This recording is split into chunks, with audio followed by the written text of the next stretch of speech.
நம்பிக்கை, பயிற்சி, முயற்சி ஆகிய 3ஐயும் உங்களது எக்ஸாம் வரைக்கும் கண்டினியூ பண்ணினா கண்டிப்பாக உங்களுக்கு போஸ்டிங் கிடைக்கும். அனைவருக்கும் வணக்கம். நாம் இந்த வீடியோவில் பார்க்க போகிறது என்ன அப்படின்னு பார்க்கும்போது, எஜுகேஷன்லேயும் சைக்காலஜிலேயும் நான் எப்படி நல்ல மார்க் வாங்கினேன் அப்படிங்கிறத பற்றி தான் சொல்ல போகிறேன். அதுக்கான என்னென்ன வழிமுறைகள் இருக்குது, அதை நான் ஃபாலோ பண்ணேன் அப்படிங்கிறத பற்றி தான் நான் இங்கே சொல்ல போகிறேன். இந்த வீடியோவில் எஜுகேஷன் மற்றும் சைக்காலஜியை நீங்கள் நல்லா படித்து அதில் நல்லா மார்க் வாங்கணும் அப்படிங்கிறதுக்காக ஒரு 3 இம்பார்ட்டண்ட் டிப்ஸை நான் சொல்ல போகிறேன். அதை நீங்கள் ஃபாலோ பண்ணினீங்கன்னா கண்டிப்பாக வரும் பிஜிடிஆர்பி எக்ஸாமில் நீங்கள் எஜுகேஷன் மற்றும் சைக்காலஜியில் நல்ல மார்க் ஸ்கோர் பண்ணலாம். இந்த வீடியோ உங்களுக்கு யூஸ்ஃபுல்லாக இருக்கும். ஸோ கடைசி வரைக்கும் ஸ்கிப் பண்ணாமல் பாருங்கள். நீங்கள் நம்ம சேனலை ஃபர்ஸ்ட் டைமாக பார்க்குறீங்க அப்படின்னு பார்க்கும்போது சப்ஸ்கிரைப் பண்ணிக்கோங்க. அதோட நோட்டிஃபிகேஷன் ஆல் அப்படிங்கிறத செட் பண்ணிக்கோங்க. அப்போ தான் நான் போடுற வீடியோ எல்லாம் உங்களுக்கு உடனே கிடைக்கும். நம்ம சேனலில் உங்களோட பிஜிடிஆர்பி எக்ஸாம் வரைக்கும் உங்களுக்கான மோட்டிவேஷன் மற்றும் சைக்காலஜிக்கான கொஸ்டின் ஆன்சர் வீடியோ எல்லாத்தையும் போட்டுகிட்டே இருப்பேன். அது உங்களோட சைக்காலஜி மற்றும் எஜுகேஷனில் நல்ல மார்க் வாங்குறதுக்கு யூஸ்ஃபுல்லாக இருக்கும். ஸோ மறக்காமல் ஃபாலோ பண்ணுங்கள். முதல்ல சைக்காலஜியை நாம் ஏன் இம்பார்ட்டன்ஸ் கொடுத்து படிக்கணும் அப்படின்னா, சப்ஜெக்டில் மட்டும் ஸ்கோர் பண்ணுற மார்க் நமக்கு போஸ்டிங் வாங்கி தராது. ஸோ சப்ஜெக்ட் கூட சைக்காலஜிலேயும் நல்ல மார்க் வந்தால் மட்டுமே நமக்கு போஸ்டிங் வர்றதுக்கு அதிகமாக வாய்ப்பு இருக்குது. ஸோ சப்ஜெக்டுக்கு கொடுக்குற இம்பார்ட்டன்ஸையும் நாம் சைக்காலஜிக்கு கொடுக்கணும். பொதுவாக நம்ம சப்ஜெக்டோட சிலபஸ் வேஸ்ட்டாக இருக்கும்போது அதில் எக்கச்சக்கமான கண்டென்ட் இருக்கும். ஸோ அதை படிக்கிறதுக்கு டைமை ஒதுக்கி அதுக்கு மட்டுமே இம்பார்ட்டன்ஸ் கொடுத்துட்டு இருப்போம். சைக்காலஜியை நாம் ஒரு பொருட்டாகவே மதிக்க மாட்டோம். ஆனால் நம்மளோட போஸ்டிங்க்கு சைக்காலஜியும் முக்கியமானது அப்படிங்கிறத நாம் எப்போவும் மைண்டில் செட் பண்ணிக்கணும். பொதுவாக நாம் சைக்காலஜியை ஏன் படிக்கிறதில்ல அப்படின்னு பார்க்கும்போது, முதல் காரணம் என்ன அப்படின்னு பார்க்கும்போது, நம்மக்கிட்ட புக்கோ இல்லை மெட்டீரியலோ நம்மக்கிட்ட இருக்காது. இது ஒரு பெரிய காரணமாக இருக்கும். ரெண்டாவதாக, சைக்காலஜியை நாம் படிக்கும்போது அட்ட ஸ்ட்ரெச்சில் எல்லாத்தையும் படித்து முடிக்கணும் அப்படின்னு ஃபீல் பண்ணுவோம். இது நமக்கு ரெண்டாவது காரணமாக இருக்கும். ஸோ நம்ம சைக்காலஜியில் நல்லா படிக்காமல் போகிறதுக்கும் நல்லா மார்க் வாங்காமல் போகிறதுக்கும் மெயின் ரீசனாக இருக்கிறது இது 2 மட்டும்தான். ஒன்று புக்ஸ் அல்லது மெட்டீரியல் இல்லாமல் இருக்கிறது. செகண்ட் ஒன் அப்படின்னு பார்க்கும்போது, ஒரு ஷார்ட் பீரியடில் அட்டஸ்ட்ரக்சாக கண்டினியூஸாக படிக்கணும் அப்படின்னு நினைக்கிறது. இது 2 தான் நாம் செய்கிற பெரிய மிஸ்டேக். இந்த 2 மிஸ்டேக்கையும் நாம் சரி பண்ணிட்டா அப்படின்னு பார்க்கும்போது, நாம் நம்மளோட எக்ஸாமில் சைக்காலஜி அண்ட் எஜுகேஷன் பார்ட்டில் நல்ல மார்க் ஸ்கோர் பண்ணலாம்.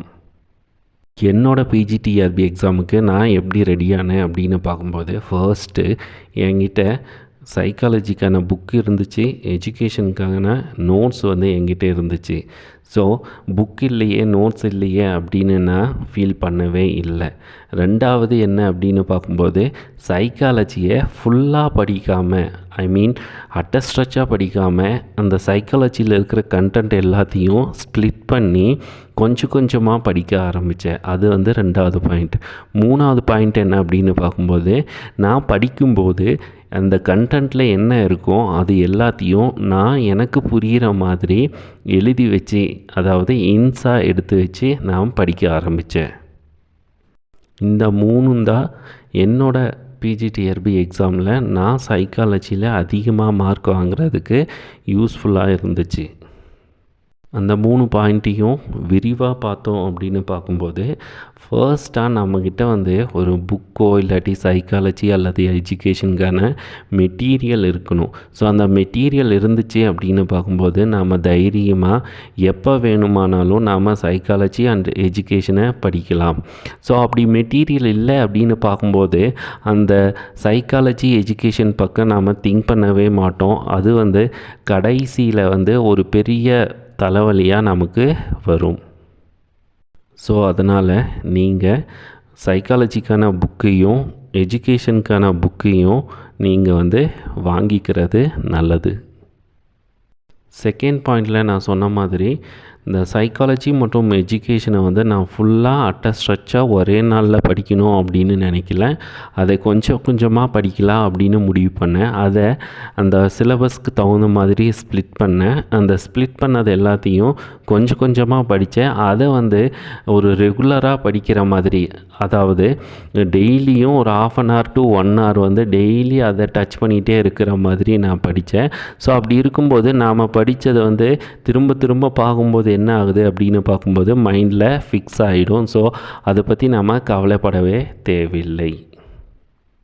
இப்படி ஸ்ப்ளிட் பண்ணி படிக்கும்போது நமக்கே சைக்காலஜி வந்து ஈஸி அப்படின்னு நமக்கு தோணும். ஸோ அப்போது சைக்காலஜி நமக்கு ஈஸின்னு நமக்கு ஒரு நம்பிக்கை வந்துருச்சு அப்படின்னு பார்க்கும்போது டெய்லி அதை வந்து ஃபாலோ பண்ணுறது நம்மளோட ஒரு ஹேபிட்டாக மாறிடும்.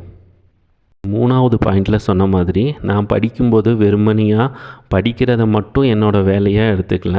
நான் என்ன படிக்கிறேனோ அதை எனக்கு புரிகிற மாதிரி இன்ஸாக ஒரு நோட்டில் வந்து வரிசையாக எழுதி வைப்பேன். ஸோ இது எதுக்கு சார் அப்படின்னு பார்க்கும்போது கடைசியில் ஒரு வாரம் படித்து முடித்ததுக்கப்புறம் நாம் திரும்பவும் அந்த மெட்டீரியல் அல்லது புக்கை பார்த்து படிக்கணும் அப்படிங்கிற அவசியமே வராது. நாம் எடுத்து வச்ச அந்த இன்ஸை பார்க்கும்போதே அந்த சின்ன இன்ஸ்லேருந்து அந்த கான்செப்ட் எல்லாமே புரிகிற மாதிரி நாம் ஞாபகப்படுத்திக்கலாம். அப்படி நாம் ஞாபகப்படுத்தும் போது அல்லது ரீகால் பண்ணும்போது நமக்கு அந்த டாபிக் ஃபுல்லாகவே தரோவாக இருக்கும். அப்போ படித்தது எல்லாமே மறக்காமல் நம்ம மைண்டில் இருக்கும். நீங்கள் சைக்காலஜி படிக்கும்போது ஒரு முறை மட்டும் படித்தா அது நம்ம மனப்பாடம் பண்ணிடலாம், இல்லாட்டி நம்ம மைண்டில் ஃபிக்ஸ் ஆயிரும் அப்படின்னு நினைக்காதீங்க.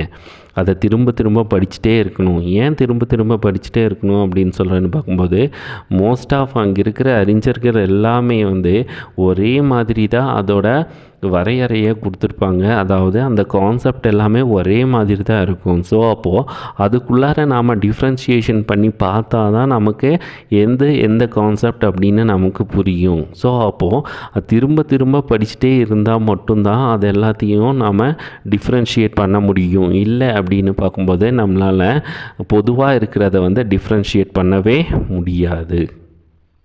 ஸோ நீங்கள் வந்து டெய்லி ஒரு 1/2 hour to 1 hour வந்து இதுக்கு முன்னாடி நீங்கள் என்ன படிச்சிங்களோ அது எல்லாத்தையும் வந்து ஒரு குயிக் ரிவிஷனாக எல்லாத்தையும் திரும்ப திரும்ப பார்க்குறது வந்து நீங்கள் உங்களோட பிஜிடிஆர்பி எக்ஸாமில் சைக்காலஜி அண்ட் எஜுகேஷன் பார்ட்டில் வந்து அதிகமாக மார்க் வாங்குறதுக்கு அது யூஸ்ஃபுல்லாக இருக்கும். நம்ம சேனலில் பிஜிடிஆர்பி, யூஜிடிஆர்பி, பிஇஓ தேர்வர்களுக்காக சைக்காலஜி பார்ட்லேருந்து கொஸ்டின் ஆன்சர் எல்லாத்தையும் நான் அப்லோட் பண்ணிகிட்டு இருக்கேன். அது உங்களுக்கு யூஸ்ஃபுல்லாக இருக்கும் அப்படின்னு நினைக்கிறேன். அதை நீங்கள் வந்து ப்ளேலிஸ்ட்டில் போய் 1 by 1 வந்து பார்த்து தெரிஞ்சுக்கலாம். நான் என்னோடய தேர்வர்களுக்கு கொடுக்குற அட்வைஸ் என்ன அப்படின்னு பார்க்கும்போது அந்த கொஸ்டின் ஆன்சரை மட்டும் படிக்காதீங்க. அந்த கொஸ்டின் ஆன்சருக்கு முன்னாடி அது என்ன டாபிக் அப்படின்னு தெரிஞ்சுக்கோங்க. அந்த டாபிக் இருக்கிற கண்டென்ட் எல்லாத்தையும் படிங்க. அந்த கண்டென்ட் எல்லாம் படித்து முடித்ததுக்கப்புறம் நீங்கள் படித்ததெல்லாம் கரெக்டாக ஞாபகத்தில் வச்சுருக்கீங்களா, அதெல்லாம் கரெக்டாக இருக்கா அப்படிங்கிறதுக்காக இந்த டெஸ்ட்டை வந்து எழுதுங்க. அப்போது நீங்கள் கேட்கலாம், நீங்கள் கொஸ்டின் ஆன்சர் மட்டும்தானே போடுறீங்க, டாப்பிக்கை வந்து போடுறதில்லையே, கண்டென்ட்டை போடுறதில்லையே அப்படின்னு கேட்கலாம். ஸோ நீங்கள் சைக்காலஜியில் நல்ல மார்க் வாங்கணும் அப்படின்னு நினைக்கிறீங்க அப்படின்னு பார்க்கும்போது டிஸ்கிரிப்ஷனில் ஒரு வாட்ஸ்அப் குரூப்போட லிங்க் இருக்கும். அந்த வாட்ஸ்அப் குரூப்பில் நீங்கள் ஜாயின் பண்ணிக்கோங்க. அப்படி ஜாயின் பண்ணும்போது நான் உங்களுக்கான டெஸ்ட் போர்ஷனை வந்து அந்த கண்டென்ட்டை வந்து அந்த குரூப்பில் ஷேர் பண்ணுவேன். அந்த குரூப்பில் நான் என்ன கண்டென்ட்டை ஷேர் பண்ணுறேனோ அதிலிருந்து தான் நான் கொஸ்டின் எடுப்பேன். ஸோ ஒவ்வொரு டெஸ்ட்டுக்கும் ஒரு 2 நாள் கேப் இருக்குது அப்படின்னு பார்க்கும்போது அந்த 2 நாளில் ஒரு 10 பக்கத்தில் இருக்கிற அந்த போர்ஷன் எல்லாத்தையும் நீங்கள் தரோவாக படிக்கலாம். அப்போ ஒன்ஸ் நீங்கள் தரோவாக படித்ததுக்கப்புறம் நீங்கள் படித்ததெல்லாம் கரெக்டாக ஞாபகத்தில் இருக்கா இல்லையா அப்படிங்கிறதுக்காக யூடியூப்பில் அப்லோட் பண்ணுற அந்த கொஸ்டின் ஆன்சர் அந்த டெஸ்ட் சீரீஸை நீங்கள் அட்டென்ட் பண்ணுங்கள். அப்போது அதிலிருந்தே நீங்கள் தெரிஞ்சுக்கலாம் நீங்கள் சைக்காலஜியில் எந்த அளவுக்கு நீங்கள் தயாராகிட்டு வர்றீங்க அப்படிங்கிறத.